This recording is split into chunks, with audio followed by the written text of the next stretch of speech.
Karena begitu gue mulai bisnis sepatu roda, beli sepatu rodanya ternyata nggak terlalu sulit untuk sepatu roda biasa. Waktu itu kayak di MG Sport ada.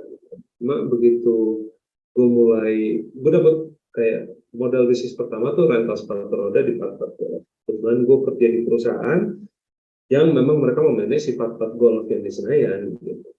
Terus habis itu ya gue coba untuk buka tendanya. Terus habis itu begitu gue buka, banyak orang yang nanya, iya mas, saya mau rental tapi saya nggak tahu cara makainya, saya ajarin anak saya boleh nggak? Gitu kan. Dan itu setiap kali buka tuh mungkin di awal-awal gue buka tuh mungkin ada 20 orang yang gue bilang nggak bisa, nggak bisa, nggak bisa, nggak bisa, nggak bisa. Gue cari orang yang benar-benar mengerti cara untuk ngajar dari nol di luar lingkup gue atau misalnya di area gue yang mau mencoba untuk bareng belajar bareng tuh nggak ada. Terus tiba-tiba ada demand gitu loh yang gitu kan. Terus ya begitu gue mulai, gue bilang yaudah deh gue coba gue switch, gue bikin kelas belajar sampai bisa di harga 50.000 waktu itu untuk bisa belajar main sepatu roda dan udah termasuk penyewaan rental. Begitu gue bikin produk kayak begitu, itu seharian nggak berhenti. Terus begitu seharian gue berhenti, ya gue babak belur dong, karena gue yang ngajar. Karena lo sendiri nggak ada sama siapa-siapa kan waktu itu, benar-benar sendiri banget. Itu, ya, begitu gue cari-cari, ternyata di perusahaannya itu ada satu orang yang memang dulu pernah ngajar sepatu roda. Ya udah gue coba, lu mau tambahan nggak itu di hari Sabtu? Jadi gue bikin supaya dia per sekali ngajar tuh dia dapat berapa. Dari 50.000 itu sekian buat ke perusahaan, sekian buat si pegawainya, dia gue sisa dapat profitnya itu kan. Ya udah begitu dia jalan, gue ngajar dia ngajar, cara ngajar dia kita completely different gitu, benar-benar beda banget cara ngajarnya. Gue bilang ini gimana ya? Karena secara anak hotel kan kalau kita namanya memberikan servis, kalau bisa template dong. Ada standarnya.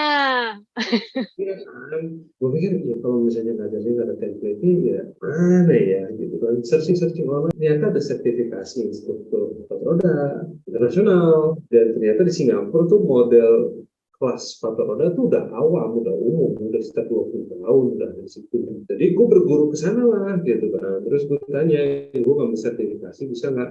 Cari-cari tahu, akhirnya bisa. Ya udah, gue nggak sertifikasi. Ternyata gue bukan orang Indonesia pertama, cuma orang Indonesia yang ngambil tuh pada tinggal di Singapura. Sama aja gitu ya kan. Susah juga cari gurunya di sini gitu ya kan. Ya ada guna gitu kan. Ya udah begitu gue ngambil sertifikasi itu, gue baru kebuka lama gue, oh template-nya tuh ini. Dan ternyata begitu gue coba aplikasikan template-nya, gue lulus, alhamdulillah, cuma lulusnya benar-benar pas-pasan passing grade banget. Dan ternyata itu materinya susah banget ternyata untuk orang yang benar-benar awam mengajar sepatu roda. Orang udah jago main sepatu roda, tapi awam mengajar, mengikuti program ini kemungkinan besar nggak lulus. Nah itu juga masalahnya, kadang-kadang orangnya jago, pintar, cuman dia nggak bisa kayak transfer ilmu gitu ya kan. Nah itu yang susah carinya sebenarnya. Gue mencoba mencari orang yang piawai dengan konsep suka mengajarnya dulu. Karena kalau udah ketemu orang yang seperti itu, kontennya apapun sebenarnya nggak salah. Karena udah ada sistem apa ya, bukan sistem, kerangka berpikir, oh gue ngajar nih, gitu lah ya kan. Oh gue nggak tentang gue nih, oh ini nggak teacher center nih, tapi student center, itu kan ada mindset sendiri ya, kerangka berpikir sendiri gitu loh. Soalnya kalau yang jago main sepatu roda dibilang, yaudah sekarang kamu ngajar deh. Gue begini, lo harus bisa ikutin gue dong. Gue udah begini nih, gue ikutin gue dong. Terus anaknya nggak bisa, lo nggak bisa, pilih yang bisa aja dah. Gitu. Mikirnya udah kayak gitu ya. You know, it's a bit difficult kalau kita berurusan sama customer kayak gitu. Karena kayak latar belakang hotel pun gue atau restoran pun ya siapapun kita serve, mau dia tahu cara pakai sendok apa garpu atau nggak tahu cara pakai sendok apa garpu, ya kita harus menyediakan servis yang sama.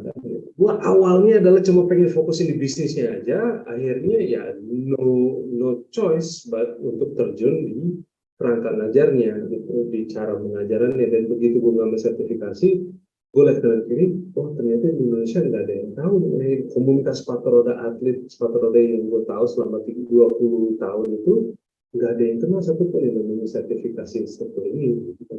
Ini makhluk alien banget, padahal udah ada sekitar 20 tahun. kan.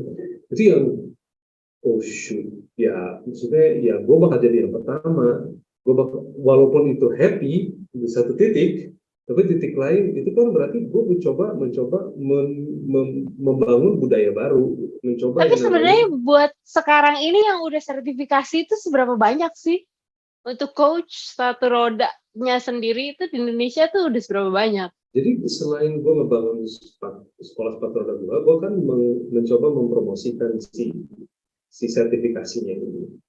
Dan mempromosikan sertifikasi ini juga trial and error-nya parah. Jadi pada saat gua begitu si yang di Pat-Pat itu tutup gara-gara kontraknya dipangkas, setahun itu gue nyari tempat untuk kira-kira gue bisa bikin tempat main sepatu roda di mana. Akhirnya gue dapet di Taman Mini. Jadi di Taman Iya, Mini itu, dengarnya pertama kali di situ di Taman Mini sebenarnya, nggak di ya, Bintaro. ya, jadi di Taman Mini itu gue bisa berhasil ngebangun trek sepatu roda, toko sepatu roda, sama sekolah sepatu rodanya. Nah begitu gue ngebangun sekolah sepatu roda, gue tahu sertifikasi ini gue harus coba bangun. Ya udah, gue coba jualan aja. Udah, gue ini mau melakukan sertifikasi, gitu kan, sertifikasi untuk level 1, gitu kan. Gue pura-pura aja jalan gitu aja deh. Coba lihat.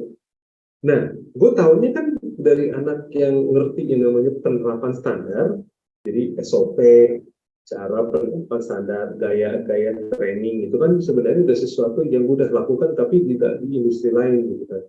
Gue pernah jadi guru bahasa Inggris sebelumnya, gue pernah menjadi guru di tempat les, gue pernah ini. Jadi basically model standard of teaching gue basically gue cukup adalah sekitar 4 sampai 5 tahun pengalaman deh pada saat itu. Begitu gue pertama kali ngejalanin si ICT ini, udah dapat 20 orang, dapat 5 orang terbang dari Kalimantan jauh-jauh. Demi ya, Demi gitu kan. Tahu berapa yang lulus dari 20 orang? like 20%? Nolnya karena Karena transfer knowledge-nya or basic skill. itu dia yang gue kecelek bahwa ini yang diminta solusi sertifikasi itu bukan cuma cognitive knowledge-nya, tapi skill untuk nge-teach. Jadi dia ada micro teaching-nya. Nah, begitu micro teaching, lu akan dites. Lu mau buka kelas dengan memperkenalkan diri nggak? Cek. Lu tanya nama muridnya nggak satu-satu? Cek. Lu menunjukkan skill yang akan dipelajari hari ini nggak? Cek. Begitu lu tanya, kira-kira lu udah background check belum? Anaknya udah pernah main sepatu roda belum? Cek. Itu kan checklistnya untuk satu kelas tuh ada sekitar 40 checklist. Jadi nilai lu tergantung dan lebih banyak tuh nilainya lebih beratnya di micro teaching. Jadi begitu di micro teachingnya, begitu dijalanin, dieksekusi, dan ini cuma mereka melewati 2 hari training, terus habis itu langsung harus bisa melakukan tes untuk itu, ya nggak ada yang jebol gitu, karena memang butuh akulturasi ternyata. Nah, begitu gue ngobrol sama, akhirnya gue lapor gitu kan sama yang punya sertifikasi, gue komplain ke Amerika. Ya ini udah susah banget nih untuk ngejalanin ICP di Indonesia gitu kan. Ya udah dibilang kira-kira ya lu gimana gitu kan. Ya udah deh gue bikinin program persiapannya. Gue bikin program persiapannya jadi materinya gue pecah gitu kan. Pecah sekian, jadi ada anak tangga pembelajaran untuk sertifikasinya. Begitu itu dijalanin, persentase kemungkinan untuk lulusnya jadi lebih naik.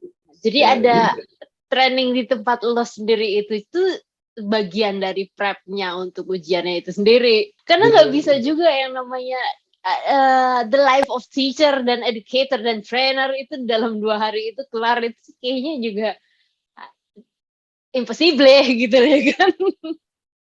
Ya ibarat katanya gini ya, lu guru bahasa Inggris, tapi lu belum pernah melihat apa itu TOEFL.